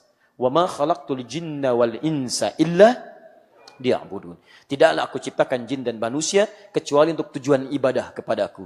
Karena Allah yang memerintahkan kita ibadah, Allah yang maha tahu bagaimana caranya kita beribadah kepada Allah untuk melahirkan akhlak yang mulia. Bahkan nanti ulama membuat bab khusus berakhlak dalam ibadah. Di ibadah pun ada akhlaknya. Dengan akhlak ibadah ini keluarlah akhlak tampilan perilaku kehidupan kita. Kenapa mengikuti tuntunan sunnah Nabi SAW? Karena Nabilah yang disebut oleh Al-Quran, surah ke-68 Al-Qalam, ayat yang keempat, sebagai pemilik akhlak yang sempurna. Wa innaka la'ala khuluqin azim. Sungguh engkau Muhammad, pemilik akhlak yang sangat agung. Itu kan buat nabinya Ustaz. Apa hubungan dengan kami? Buka Quran surah 33-nya, ayat 21. Laqad kana lakum fi rasulillahi uswatun hasanah. Sungguh kami tetapkan dalam pribadi Rasulullah, bukan Muhammadnya, tapi misi kerasulannya. Rasulullah SAW dari akhlak yang mulia itu uswatun hasanah. Untuk contoh teladan bagi umat-umat terbaik itu. Anda ikuti, Anda jadi umat terbaik. Seperti orang dulu pernah mengikuti, disebutkan di Quran mereka umat terbaik. Quran surah ketiga, Quran surah ke, saya ambil contoh salat dulu. 2 ayat 45 sampai 46.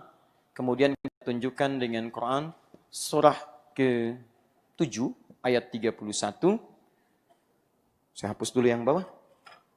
Ini kedatangan saya kedua ke sini ya, dan saya masih menghapus, alhamdulillah. Baik. Semoga Allah berikan hidayah pada teman-teman supaya bisa juga berbuat kebaikan. Saya dekatkan sini ya. Satu, dua, ketiga, ada kesungguhan. Quran surah ketiga ayat 142. Taib. Ini dulu saja. Oh, saya ambil salat, kesungguhan ini saya turunkan lagi. Kesungguhan dalam merencanakan jenis salatnya. Quran surah ke-17 ayat 78. Kalau mau tambah sunnahnya, ambil di Quran saja. Quran surah 17 ayat 79. Paling kiri sebelah atas. Kemudian kesungguhan dalam mengetahui waktunya, menunjukkan iman. Quran surah ke-4 ayat 103. Setelah diketahui waktunya, dijaga dan diamalkan. Bukan cuma informasi saja. Quran surah kedua ayat 238. Paling kanan sebelah atas.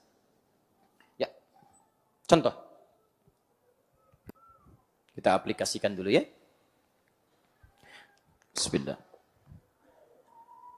Oh, baru 8:30. Jam 11 kita masih ada waktu. Ambil contoh ibadah salat dulu. Quran surah kedua Al-Baqarah ayat 45 sampai 46, paling kanan di pertengahan. Wasta'inu bis-sabri was-salah wa innaha lakabiratun illa 'alal khashi'in. Jika Anda punya masalah, termasuk masalah ketika menulis kemudian dihapus, dan menghapus pada hal yang tidak dimintakan untuk dihapus. Baik. Semoga Allah mengampuni dosa para penghapus. Baik. Ya.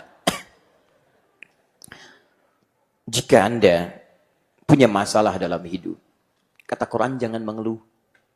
Karena keluhan tidak menuntaskan persoalan. Keluhan tidak membawa solusi dari masalah yang dihadapi. Segera minta tolong kepada Allah. Sebut Allah. Kan macet. Macet, emang. Betul. Udah bikin status, TSM macet. Apa status Anda menghilangkan macet? Tidak. Tidak. Anda menjadi beban bagi pengguna media sosial.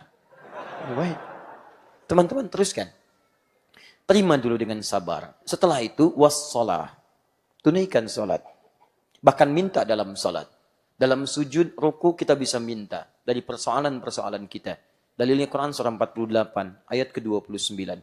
Bahkan dalam berdiri kita bisa bermohon. Memilih ayat yang terbaik. Dalilnya Quran surah ketiga Ali Imran, ayat 38 sampai 39-nya. Paling kanan sebelah atas. Tapi maaf, apakah semua orang sholat akan mendapati keringanan dalam sholatnya? Ringan itu maksudnya enak sholatnya. Nyaman, tenang, tidak. Kata Quran, wa innaha lakabiratun illa 'alal khashi'in. Perhatikan baik-baik ya. Al-Quran menyandingkan sabar dengan sholat. Sabar dengan sholat.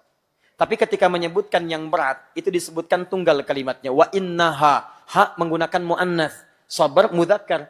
Mudzakkar. Hu. Kalau Allah mengatakan wa innahu, kesabar. Tapi ketika wa innaha itu ke sholat. Menyandingkan sabar dengan sholat. Lalu kemudian mengatakan sholat itu lebih berat. Lebih berat dibandingkan dengan sabar. Saya mau tanya pada antum. Sabar berat tidak? Tidak mudah, berat. Saking beratnya, sabar itu bersanding dengan setiap masalah. Dan masalah bersanding dengan kehidupan. Cek rumusnya. Quran surah kedua, ayat 155. Paling kiri sebelah atas. وَلَنَبْلُوَنَّكُمْ بِالشَّيْءِ. Dan setiap yang hidup, kami akan uji dengan berbagai persoalan kehidupan. Masalah ini kami ujikan, bukan ingin menjadikan kehidupan bermasalah. Tapi supaya kualitas hidupnya meningkat lebih baik. Karena setiap ujian datang, maka peningkatan akan terjadi. Anak SD kalau ingin lulus, ujian. SMP ingin meningkat, ujian. SMA ingin naik ke kampus, ujian. Dengan ujian itu terukur kualitas pendidikan yang dia kemudian dapati. Sama. Kalau yang standar saja begitu, apalagi yang kompleks, pasti ada ujian. Jadi setiap antum hidup, akan punya masalah. Tidak ada orang hidup gak punya masalah. Sama. Jangan dikira Ustadz gak punya masalah. Masalah Ustadz lebih banyak dari masalah antum. Tuh, masalah antum Ustadz pikirin juga. Ada. Tidak usah mengeluh. Ingat baik-baik ya. Hidup berbanding lurus dengan masalah. Artinya kalau ada orang tidak ingin punya masalah, dia tidak ingin hidup. Saya tanya antum. Antum ingin punya masalah atau tidak ingin punya masalah? Oh? Saya ulang. Antum ingin punya masalah atau tidak ingin punya masalah? Yang bilang ingin, katakan ingin. Sudah, nggak usah ada pengajian. Selesai. Sudah. Kenapa antum mengeluh? Jelas ya? Nah, solusinya, masalah ini hanya akan selesai dengan sabar. Lihat ujung ayatnya. Minal khawfi wal ju'i wa naqsi minal amwali wal anfusi wat thamarat. Jenis masalahnya ada yang khawatir. Ya, mulai gelisah. Ya Ustaz sampai jam berapa ceramahnya? Saya belum makan. Lapar. Wa naqsi minal amwal. Mau beli tapi uang gak ada. Habis. Mau minjem gak enak. Mau minta juga sulit. Wat thamarat. Ya, maaf. Dari mulai sakit anfus, sakit sampai meninggal dunia. Wat thamarat. Hasil kerja keras dilampas oleh orang lain. Thamarat di situ jangan diartikan dengan buah. Diterjemahkan, diartikan dengan buah-buahan di terjemahan. Kami kira itu kurang tepat. Kalau ujian hanya untuk tukang buah. Tukang boneka gak punya ujian. Tukang jus gak ada ujian. Di situ, itu kata kiasan. Majaz. Pakai kinayah rumusnya dalam balaghah. Antum kalau nanam sesuatu, benih, dirawat, tumbuh, yang ingin dipetik apanya? Buahnya. Antum tanam modal, ikut tender, itu benihnya. Begitu sukses, dirampas oleh orang lain.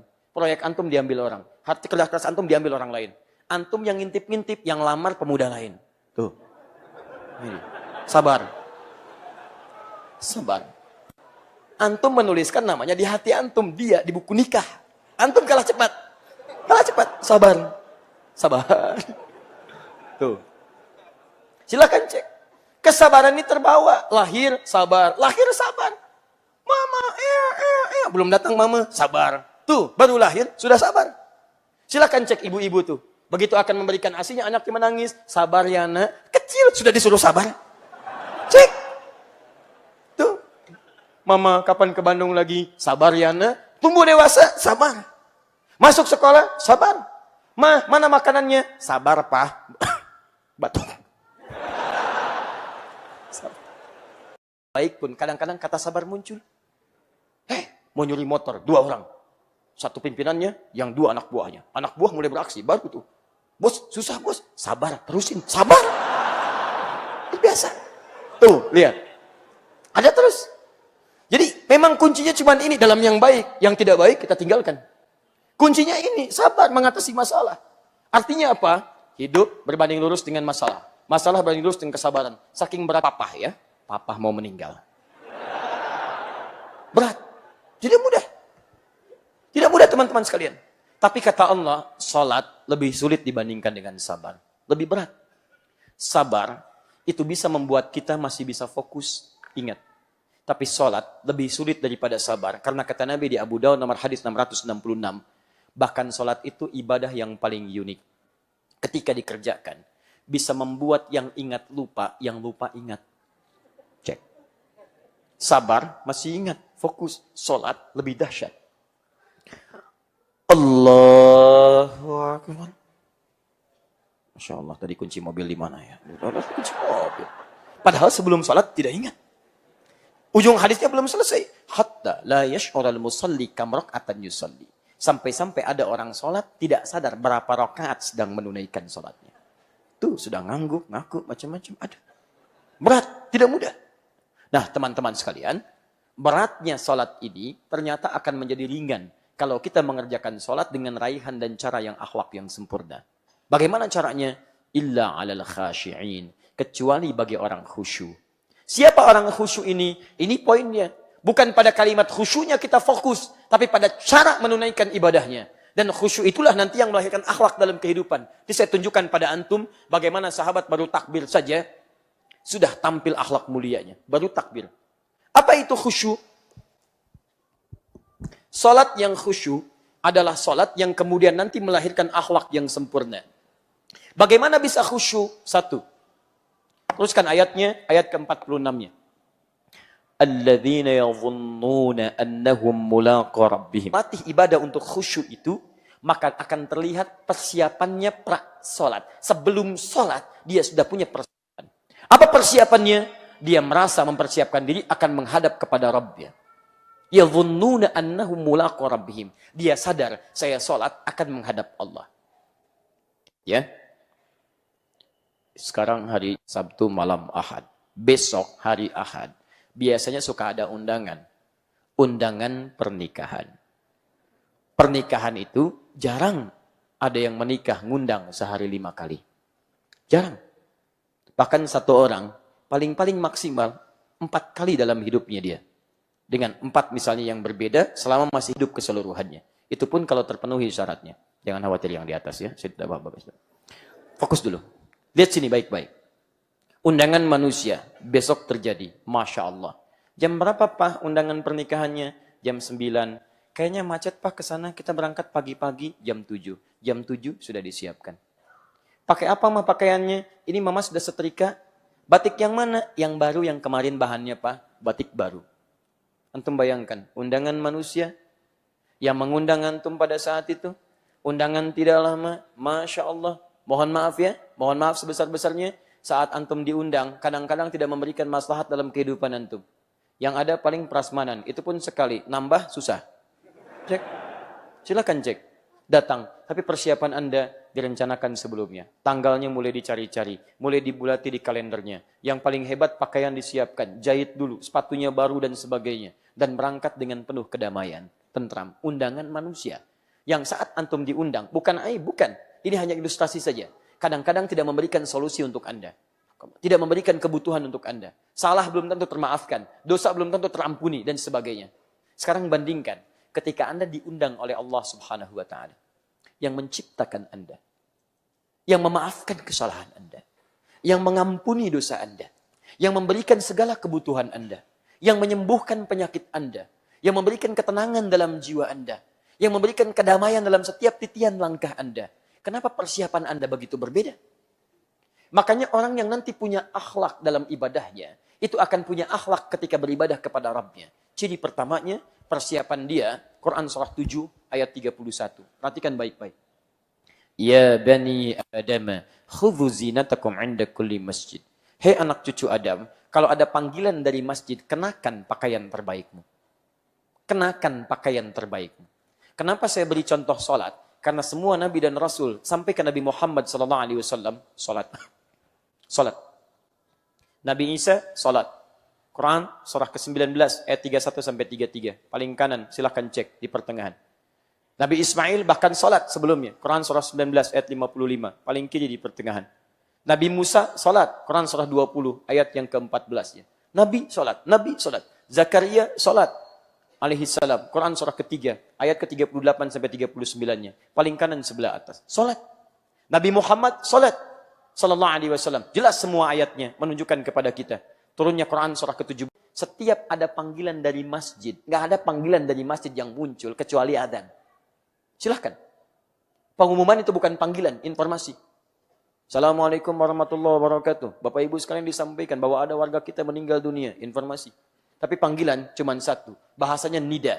Jumat kemarin panggilannya nida. Quran surah ke-62 ayat 9. Paling kiri sebelah atas. Dari masjid. Ya ayyuhalladzina amanu idza nudiya lis-salati min yaumil jum'ah. Adzan 5 kali dalam sehari. Panggilan Allah. Allahu Akbar, panggilan. Dan hebatnya ketika adzan, kenapa kalimatnya menggunakan kata adzan? Apa artinya adzan? Kalau tidak tahu, katakan. Itu gampang. Baik, apa artinya adzan? Adzan. Ada yang mengatakan seakar dengan kata udhun. Bukan cuma panggilan. Udhun artinya Mesir adzan. Selesai Mesir adzan, Libya adzan. Selesai Libya, Tunisia adzan. Tunisia selesai adzan, Maroko adzan. Maroko selesai Aljazair adzan. Nyebrang sedikit ke Prancis, Spanyol, kemudian Italia. Silahkan cek. Bandung sekitarannya. Ini adzan. Geser sedikit, sana adzan. Geser sedikit, sana adzan. Geser sedikit, sana adzan. 24 jam berputar. Diingatkan kita. Ketika ada panggilan dari masjid, kenakan pakaian terbaikmu. Silahkan cek antum. Dari sekian sholat yang pernah antum tunaikan, berapa pakaian terbaik yang pernah antum siapkan? Kita mesti malu teman-teman. Cek besok ya. Cek besok. Maaf ya, ini keyakinan kita dalam Islam. Dan ini istilahnya istilah lembut. Dia jangan marah kalau disebut dengan istilah ini. Misal, musyrik. Orang mau musyrik aja, pakaiannya bagus-bagus. Cek besok tuh. Mau musyrik, ada yang pakai jas. Ya, perempuannya pakai kebaya. Anaknya dikepang 2, bawa manisan. Keluar. Hayut dalam penuh kebahagiaan. Kita bersikap adil lah. Kenapa kita tidak berakhlak terhadap Allah? Sementara Anda menuntut kebaikan-kebaikan dari ibadah Anda. Itu poin pertama. Yang kedua, perhatikan baik-baik. Begitu Anda kemudian menyiapkan pakaian terbaik, sempurnakan wudhu. Quran surah 5 ayat yang ke-6. Antum ke undangan, mandi dulu kepada. Bahkan ada yang mandi dulu. Kalau ingin khusyuk, rasakan. Mungkin saat itulah kemudian menjadi salat terakhir dalam kehidupan Anda. Ini sudah semakin malam. Kalau kita mendengar kalimat raji'un, raji'un, raji'un. Apa artinya? Inna lillahi wa inna ilaihi raji'un. Salat bersanding dengan sabar. Dua-duanya bersanding dengan kalimat raji'un. Quran surah 7 kata Allah, coba rasakan. Barangkali itu salat terakhir antum. Tidak ada yang paling indah kecuali diwafatkan dalam keadaan sujud. Indah. Masya Allah. Hidup, salat, taubat. Bukankah saat wudhu kita taubat dulu? Silahkan cek. Antum kalau selesai wudhu, doanya apa? Asyhadu an la ilaha illallah, asyhadu anna Muhammadar Rasulullah. Setiap tetesan air wudu yang jatuh, yang kemudian terjatuh dari anggota tubuh yang dibasuh itu, maka seketika itu dosa-dosa ikut digugurkan oleh Allah Subhanahu wa taala. Kalau wudu antum sambil tobat, tobat itu mengakui kesalahan, menyesalinya, janji tidak mengulangi. Makanya disebut dengan wudu, cahaya-cahaya kebaikan, menampilkan sifat-sifat kebaikan. Dalam bahasa standar disebut dengan al-husnu, al-husnu wan nadhafatu. Nadhafah itu bersih, husnu itu cahaya kebaikan. Jadi kalau orang wudunya benar, bukan cuma kumur-kumur. Keluarkan kotoran fisik, tidak. Dia akan bertobat dengan kotoran lisannya. Jadi nggak ada orang wudu begitu menyesal. Nyesal, saya pernah cela orang. Saya pernah hujat orang. Saya pernah gibahkan orang. Jadi begitu dikeluarkan Anda bertobat. Makanya orang wudu lisannya pasti baik. Tangannya pasti baik. Silahkan cek. Kakinya pasti baik. Telinganya baik. Wajahnya baik. Kenapa kita mesti berwudu sebelum sholat? Kita tobat. Karena jangan-jangan sholat itu akan mengakhiri kehidupan kita. Dan dengan sujud itu menjadi sujud terakhir dalam kehidupan kita. Tidak ada yang paling indah kecuali dipanggil dalam keadaan sudah selesai tobat kita. Dosa kita sudah selesai. Dan sujud dalam keadaan yang sangat indah. Begitu sujud. Ya ayyatuhan nafsul mutmainnah. Indah. Antum ingin meninggal dalam keadaan sujud. Nanti tahajud ya malam insyaAllah. Itu pun kalau meninggal. Betul. Kalau tidak, nggak bisa. Karena kita nggak bisa milih, Pak. Bisa antum duluan, saya belakangan. Bisa ditukar, saya belakangan, antum duluan. Bisa. Bisa. Pak Ustadz, nggak adil itu. Salah. Bisa, saya duluan setelah antum. Bisa. Semua bisa terjadi. Bisa. Jadi poinnya teman-teman sekalian, coba kita usahakan tuh. Rasakan ini akan akhlak terhadap Allah. Siapkan pakaian terbaik.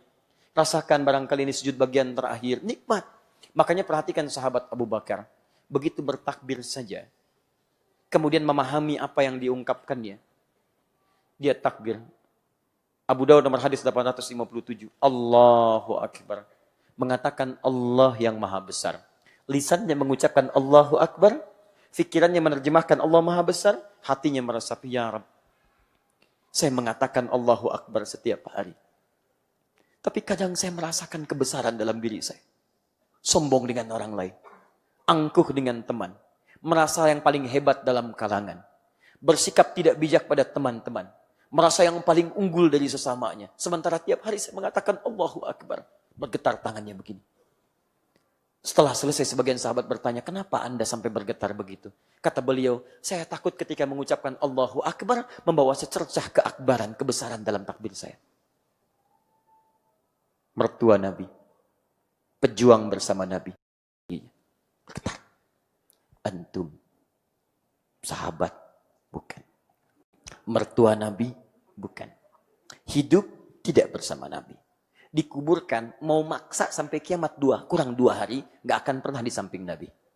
Teman-teman, di surga, bahkan belum jelas surga yang mana. Coba cek, sejauh mana kemudian usaha kita untuk khusyuk. Walaupun kadang-kadang mirip dengan Abu Bakar, sholat di luar subuh-subuh. Motor juga. Sudah, ya.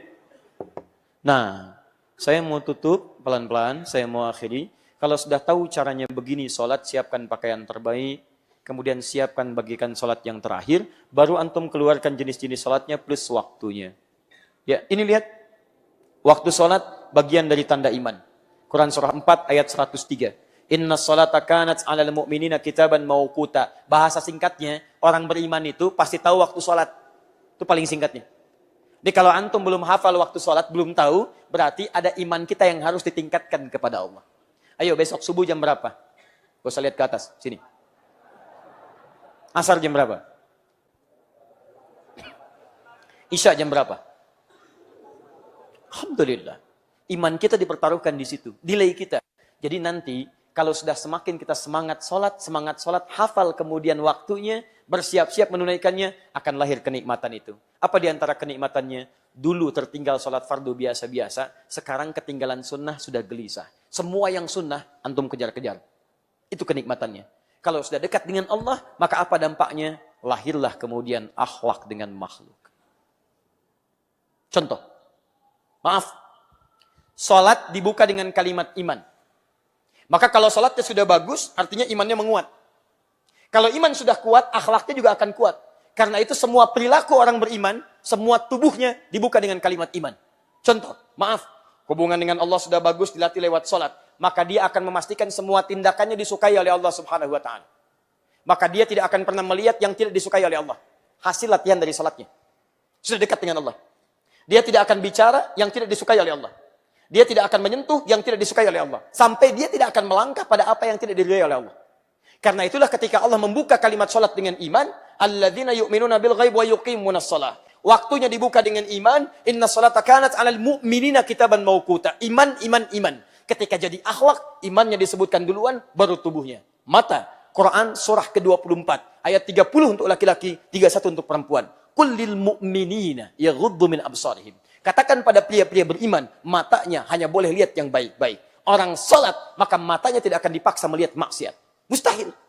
Perempuan begitu, ayat 31-nya. Wa qul lil mu'minati yaghuddna min absarihinna. Katakan pada perempuan-perempuan beriman, matanya pun palingkan dari yang tidak baik. Karena Anda merasa dekat dengan Allah, maka Allah tidak akan ridha mata Anda diarahkan pada yang Allah tidak sukai. Maka Allah bimbing mata Anda melihat yang baik-baik saja. Mulai berpindah. Pak, televisi sudah nggak bagus, Pak. Ganti channel. Bisa berubah. Bisa berubah. Begitu jalan, tadinya semua dilihat, sekarang tidak. Papa, hati-hati, itu nggak boleh dilihat. Oh, iya, mah. Alhamdulillah. Masya Allah. Yang tadi berkah mah sekali lihat. Maaf. Masya Allah. Sudah, Pak, cukup. Jangan bercanda. Ya, mah, insya Allah. Besok kesini lagi ya. Masya Allah. Nawar. Kurang. Bertahap lagi. Mulut, iman dulu. Quran surah 49, ayat 11 sampai 12. Ya ayyuhalladzina amanu, iman. La yaskhar qaumin qaum, jangan saling cela. Jangan saling cela. Awas, jangan-jangan yang dicela kata Quran lebih baik daripada yang mencela. Tuh, antum tuh. Lihat baik-baik. Katanya sholatnya rajin. Katanya ikut sunnah. Katanya ikut Quran. Lisan antum mencela. Iman antum dipertaruhkan di situ. Antum gak ada akhlak dalam pandangan Allah Subhanahu wa taala. Cek. Ya ayyuhalladzina amanu la yaghtab ba'dukum ba'd. Jangan saling bergibah. Jangan bergibah. Berapa kali menggunakan tangan antum untuk hal yang tidak pantas? Coba lihat. Masuk kantor. Pak, tanda tangan, Pak. Apa ini? Uang kedatangan. Oh, kedatangan. Datang aja pakai uang. Berapa? 5 juta, Pak. Maaf. tangan tahiyat tidak akan pernah dipakai maksiat. Tarik. Masya Allah. Pak, 500 juta Pak. Saya istikharah dulu ya. Tuh, Quran surah ke-25 ayat 63. Wa ibadur rahmanil ladzina yamshuna 'alal ardi hauda. Hamba Allah itu kalau jalan, jalannya tawadu.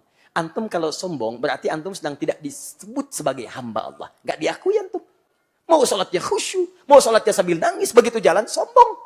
Masya Allah. Quran surah 31 ayat 18, paling kiri sebelah bawah. Wala tamshi fil ardi maraha. Jangan jalan dengan sombong. Masya itu bisa dengan kaki, bisa dengan kendaraan. Kemarin nggak punya motor, jalan ke masjid biasa aja. Sejak punya motor, putar komplek dulu. Akhi, ayo ke masjid, akhi ke masjid. Oh, Masya Allah. Cuman pengen kelihatan. Begitu akhi, tiang, bruk. Sudah. Haula wala quwwata illa billah. Sudah ya? Cukup dulu ya? Ya, jadi kalau nanti kita bisa ibadahnya bagus, maka ciri utamanya, maka timbullah kebaikan-kebaikan dalam perilaku kita. Apa indikatornya tadi? Tadi yang saya sebutkan di awal. Maka iman menguat, takwa menguat, kebaikan-kebaikan didapatkan. Nah, kita rindu ini teman-teman. Yuk, belajar dari salafus saleh. Salafus saleh itu orang-orang yang hidup dari masa Nabi sampai ke abad 2 Hijrah. Itu disebut dengan salaf. Orangnya baik. Baik disebut dengan soleh. Dia ada 5 kebaikan di Quran. 1 tayyib. Quran surah kedua ayat 168. Paling kanan sebelah bawah. Ya ayyuhan nasu kulu mimma fil ardi halalan tayyiba. Tayyib itu maksudnya baik secara fisik. Makanya kalau cari makan, cari yang dibutuhkan untuk kebaikan fisik. Namanya tayyib. Jelas ya? Kalau antum nanya orang Arab, kaifa haluk? Alhamdulillah ana tayyib. Maksudnya fisiknya baik. 2 khair, sifatnya yang baik. Salih. Salaf generasi dulu yang salih. Baik dalam pandangan Allah subhanahu wa ta'ala. Kita yang mengikuti itu disebut dengan salafi pakai i di ujungnya. Di salafi itu bukan golongan, bukan kelompok, tidak harus diklaim satu kelompok tertentu. Semua orang Islam yang berusaha mengikuti jejak orang dulu disebut dengan salafi namanya. Paham? Tayyib. Dari situ saya ingin mengajak, ayo kita sama-sama terapkan akhlak itu dalam kehidupan. Sama satu dengan yang lain menghadirkan kebaikan-kebaikan. Maka saya ingin mengajak melalui ta'lim malam ini, sebelum sesi terakhir besok saya kemudian ada di Kota Baru Parahyangan, ayo kita rindu dengan akhlak.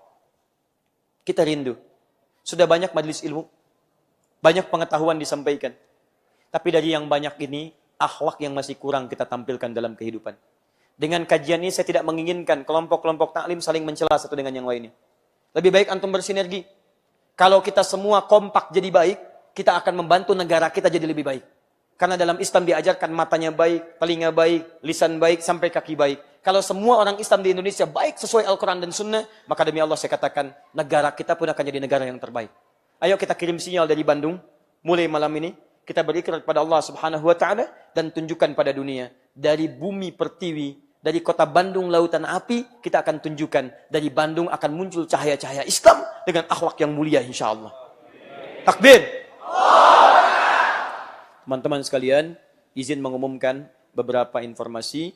Pertama, pertanyaan-pertanyaan yang ada ini, insya Allah kami kumpulkan. Besok saya berikan jeda waktu di kajian fikih ikhtilaf besok untuk membahas pertanyaan-pertanyaan ini. Supaya nanti ada keseimbangan antara apa yang ditangkap dengan apa yang diamalkan. Baik ya? Dan tersambung lewat Akhir TV, kalau tidak sempat nanti ke Kota Baru Parahyangan. 2, ini cukup istimewa. Dan jarang ada kegiatannya, tapi kami coba insya Allah inisiasi dengan teman-teman yang ada.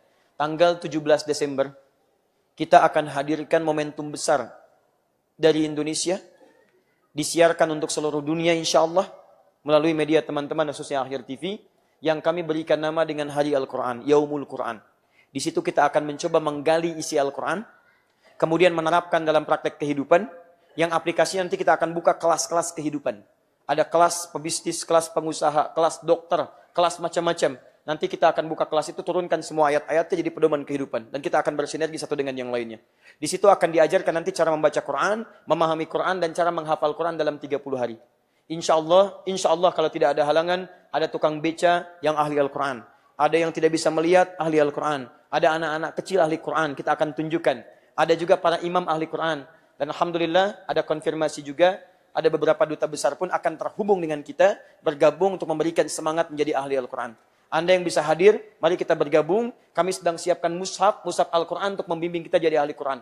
Insya Allah sedang dalam proses. Saya pulang dari Bandung langsung Allah dan Rasulnya. Silahkan belajar pada siapapun yang lebih baik dan tinggalkan dari segala hal yang buruk. Maaf jika Anda tidak mampu berlomba dengan orang soleh meningkatkan kebaikan, maka segeralah berlomba dengan para pendosa untuk bertobat di hadapan Allah Subhanahu wa taala. Subhanakallahumma wa bihamdika asyhadu an la ilaha illa anta astaghfiruka wa atubu ilaik. Wa akhiru da'wana alhamdulillahi rabbil alamin. Assalamualaikum warahmatullahi wabarakatuh. Mohon yang dari Makassar nanti bisa menghubungi panitia.